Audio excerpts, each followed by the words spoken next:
And also a mile away from President Trump's rally, former Congressman Beto O'Rourke also talked to supporters in El Paso, one of the safest cities in America, he's saying. We'll have more on that tomorrow morning from Beto O'Rourke.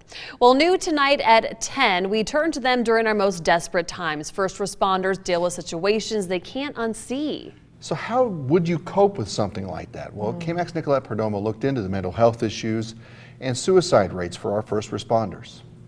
Lauren and Brian, it's unimaginable what our first responders and firefighters see and go through on a daily basis. I spoke with a Lubbock firefighter who was trapped inside a burning building. Tonight, he tells his story.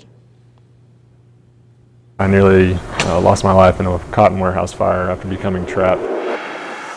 A year later, and Philip Grandin vividly remembers. As we were fighting the fire, all of a sudden, we have a huge jolt on the hose line.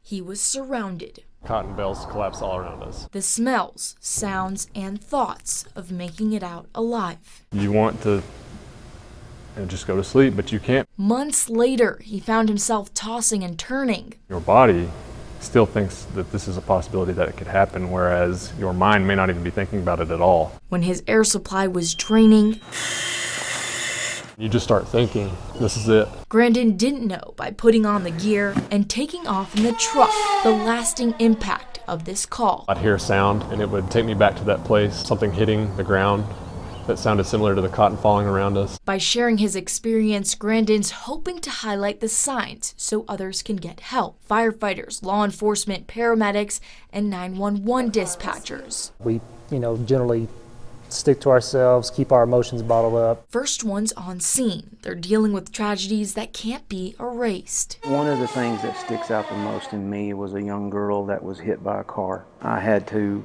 help EMS with her until we could get her loaded onto the ambulance. I touched engine 2, engine 5, engine 4, engine 1. You might have taken a call and before it was all over, that person died, and you realize you're one of the last people that person ever talked to.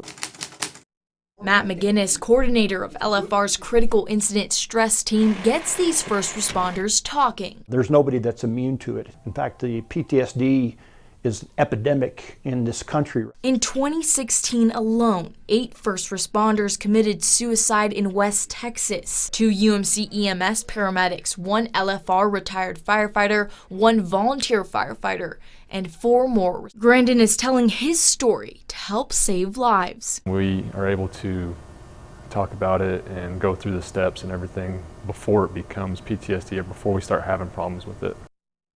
Lauren and Brian, the numbers across the country of first responder suicides is startling. A 2017 study shows 103 firefighters and 140 police officers died by suicide. Compare that to those who died in the line of duty, 93 firefighters and 129 police officers. LFR provides stress training often, especially when something dramatic